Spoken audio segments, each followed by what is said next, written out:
Talvez, dentre toda a lista de megacorporações do mundo, uma possa ser boazinha e realmente se preocupar com a sociedade, buscando formas de desenvolver biomas, reerguer espécies em extinção e combater doenças. Pelo menos, é o que a biotécnica diz que procura. Eu sou Baroni, boas-vindas ao Sabedoria 20 e hoje vamos checar se isso de fato é verdade, porque eu vou te contar sobre a trajetória dessa empresa.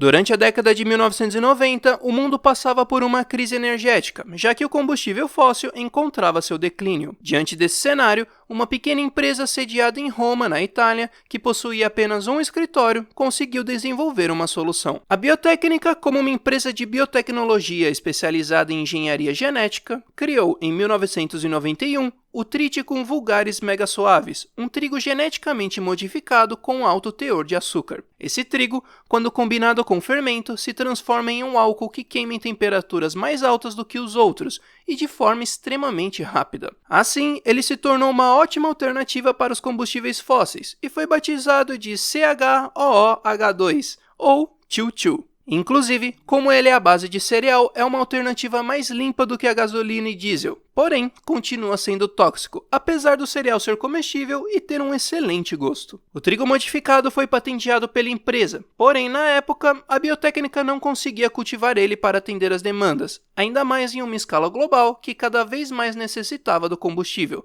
já que ele estava gradualmente se tornando o combustível padrão de todo mundo. Portanto, a Biotécnica decidiu vender uma licença exclusiva de produção e distribuição para a Petrochem, que até então era especializada na produção de combustível fóssil, o petróleo, e daí que vem seu nome. Com o Chiu-Chiu ganhando mais mercado, a Biotécnica vendeu a licença para outras 14 empresas, incluindo a Sove Oil, a principal concorrente da Petrochem. Mas a Petrochem se manteve responsável por 60% do fornecimento global, já que possuía a maior quantidade de solo para cultivar o trigo. Dessa forma, a receita da Biotécnica aumentou exponencialmente, transformando ela de uma simples empresa com um escritório para uma mega corporação com sedes em todo o mundo, como Berlim, Paris, Seattle, Night City, Sydney e o Rio de Janeiro, dentre outras mais. Por conta desse crescimento, ela passou a fazer acordos com a Arasaka, e talvez o maior seja a troca de tropas da Arasaka pelas armas biológicas exclusivas da Biotécnica. Talvez com essa fala de armas biológicas eu já tenha estragado sua esperança de existir uma corporação totalmente boazinha, mas a história da Biotécnica não para por aí e tem coisa pior. Com seus investimentos em desenvolvimento, em 2004, a megacorporação fez a sua segunda grande descoberta, que foi mantida em segredo já que era ilegal na maioria dos países. O gênio Francis Young, considerado uma das mentes mais inteligentes do mundo, teve sucesso em seus experimentos de clonagem humana. Porém, apenas em 2020, 16 anos depois, que ele conseguiu produzir de fato o primeiro clone humano, que era autoconsciente e totalmente funcional. Esse primeiro clone tinha uma personalidade artificial implantada nele, mas obviamente que experimentos de inserção de personalidades naturais foram feitos. A tecnologia empregada nesses experimentos era parecida com a do Soul Killer, o precursor do Relic, que eu já falei no programa sobre a história da Arasaka. Esses experimentos eram feitos em vários locais, mas o principal era em Night City, em Haywood, e tinha cerca de 200 membros divididos entre cientistas e seguranças. Aqui vale dizer que o maior objetivo da Biotécnica com esse projeto era resgatar a flora e a fauna que tinham sofrido muitas alterações graças às mudanças climáticas da década de 1990. Inclusive, a corporação doou toda a flora presente no Lake Park, em Night City, construído nos primeiros anos da cidade. A Biotécnica também clonou animais para preservá-los e os vendeu para pessoas, mantendo assim uma alta margem de lucro. A quarta guerra corporativa veio em 2021, mas inacreditavelmente a Biotécnica conseguiu permanecer de forma neutra, não tendo muitos problemas durante o conflito que se alastrou até 2025. Ela forneceu armas e equipamentos biológicos tanto para a Militech como para a Arasaka, apesar de que, graças aos seus acordos anteriores com a corporação japonesa, a Arasaka conseguiu alguns dispositivos exclusivos por baixo dos panos. Outro grande investimento que ela fez foi apoiar o projeto lá no Catarse ou no Apoia-se. Você também pode fazer o mesmo, só dar uma conferida lá, além de, claro, compartilhar esse conteúdo com seus amigos. Com tudo isso, a megacorporação continuava crescendo e na década de 2040 se tornou a maior empresa de biotecnologia do mundo. Seus avanços na pesquisa de clonagem foram capazes de clonar órgãos e membros barateando seu custo. Além disso, conseguiu realizar repovoamentos de diversas espécies de animais que estavam quase extintos. Nessa época, sua sede em Night City ficava no campus Biotécnica, dentro do distrito universitário. Mas quando a cidade começou sua reconstrução em 2052, a corporação ergueu uma nova sede na Corp Plaza, além de também investir no projeto de Pacífica, que acabou sendo abandonado com a Guerra de Unificação, e eu conto mais disso no programa sobre Night City. Durante esses anos, a Biotécnica também se expandiu para a indústria alimentícia, já que sua renda, graças às taxas anuais de suas licenças de combustíveis e safras, lhe rendiam um bom montante. Assim, na década de 2070, a corporação já possuía muitas fazendas ao redor do mundo para diversos fins, inclusive para a produção de proteína sintética em grande escala, ou seja, carne. Uma dessas fazendas era a Biotécnica Flats, localizada no sul das terras baldias ao redor de Night City. Nessa mesma época, a corporação adquiriu a All Foods, uma empresa produtora e distribuidora de alimentos e bebidas sintéticas. Portanto, aquele anúncio que você ouve no jogo, carne sintética, todo mundo gosta, é da própria Biotécnica. A megacorporação continuou seu projeto para reconstruir o meio ambiente, focando na restauração de florestas e bioengenharia de animais extintos, como o castor norte-americano, a raposa veloz e o coelho de cauda de algodão. Sasha Yakovleva, uma trilha-rede que fez parte da equipe de mercenários de Maine, recebeu o trabalho de se infiltrar na sede da Biotécnica em Night City para roubar informações confidenciais sobre o Choo-Choo e um protótipo de imunopropulsor chamado 0.091.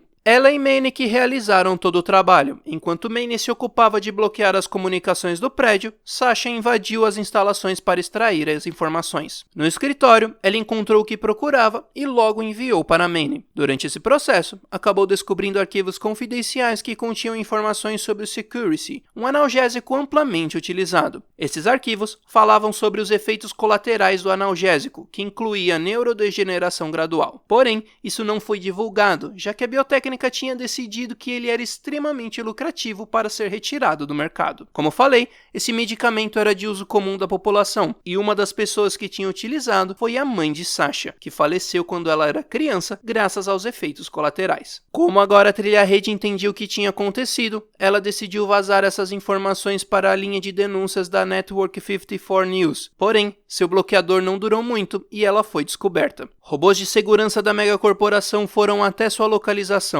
A trilha-rede trancou a porta e preparou uma série de explosivos, tudo para garantir que o upload fosse realizado. Manny tentou ligar para ela e convencer de escapar, mas Sasha tinha cortado suas comunicações. Sasha conseguiu realizar o upload e vazar as informações, mas acabou levando um tiro e foi arremessada pela janela. Os explosivos foram ativados, destruindo o escritório que estava. Seu corpo caiu inerte no teto de um carro que passava e foi encontrado por Manny. Mas durante sua trajetória, a megacorporação projetou geneticamente várias espécies de plantas que podiam ser cultivadas em diferentes climas. A mais popular foi a Frostcorn, uma espécie híbrida capaz de se adaptar a qualquer condição climática do mundo. A Biotécnica vendeu licenças do cultivo do Frostcorn para vários governos, como por exemplo o Alasca, assim como para pequenos fazendeiros privados. Porém, as taxas anuais do licenciamento eram altas e as empresas menores estavam esgotando seus orçamentos, sendo forçadas a vender suas terras para a Biotécnica e assim liquidar as dívidas. Com isso, a Crimson Harvest foi criada, formada pelos fazendeiros e empreendedores agrícolas que tinham como objetivo fazer com que a megacorporação parasse com suas práticas de extorsão. Em resposta a isso, a Biotécnica aumentou os preços ainda mais e os rumores eram de que ela tinha liberado um vírus capaz de prejudicar os grãos não licenciados. Com a situação piorando cada vez mais, a Crimson Harvest foi se radicalizando e em 2076 chegou a atacar a sede da Biotécnica em Paris, ocasionando a morte de dezenas de pessoas. Por esse motivo, a Crimson Harvest foi considerada uma organização criminosa, até porque o incidente sangrento de Paris agravou ainda mais a situação, levando mais pessoas a se juntarem à organização anticorporativa. No ano seguinte, a agente da Biotécnica Linda Sherman encontrou e seguiu Nellie Springer, que estava localizada em Dogtown em Night City. Nellie era a provável culpada pelo incidente em Paris. Mas as furadas da Biotécnica, por assim dizer, não pararam por aí. Uma equipe de cientistas composta por Johnny Coach, Diana Kuno e Alexander Pushkin realizou experimentos com o suposto objetivo de desenvolver antibióticos no chamado Projeto Nightingale. Para isso, a equipe lançou algum agente biológico na cidade do clã nômade Red Orchard. Os experimentos eram extremamente inescrupulosos. Segundo alguns, era mais um envenenamento do que uma tentativa de desenvolvimento de antibiótico. Cerca de 70 cobaias foram mortas e em suas autópsias a causa era superestimulação magnética, junto com outras mudanças estranhas. Um dos funcionários da megacorporação, Brandon Murphy, chegou a perder um braço apenas por ter contato com as vítimas,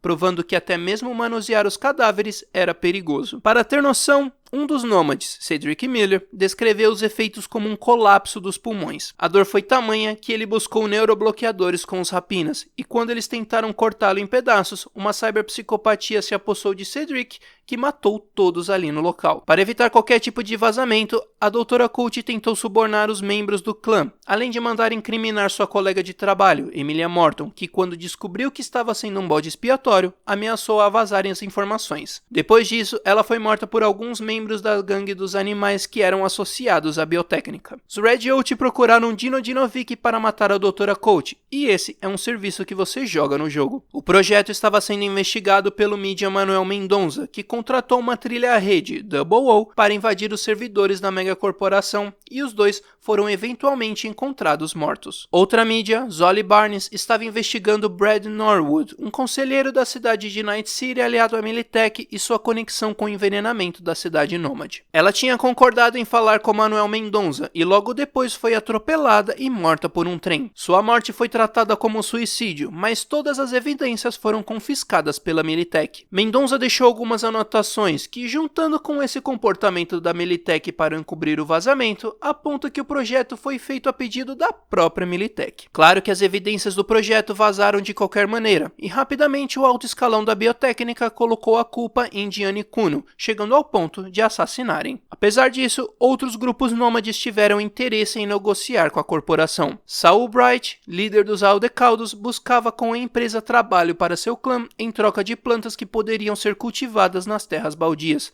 proporcionando para sua família uma renda estável e mais autossuficiência. Mas como o plano era impopular entre os membros, isso nunca se concretizou. Obviamente que a propaganda da biotécnica é de que ela tem uma contribuição positiva para a sociedade, com diversas pesquisas de vacinas e medicamentos. E, inclusive, em 2077, ela foi eleita a terceira melhor empresa para se trabalhar em Night City, já que oferecia aos seus funcionários até 6 dias de férias remuneradas por ano. Porém, fica claro que nenhuma empresa, corporação ou megacorporação está do lado da população, pensando apenas no maior lucro e na melhor forma de conseguir mais poder. Obrigado por ter me honrado com sua presença, boas rolagens e até a próxima!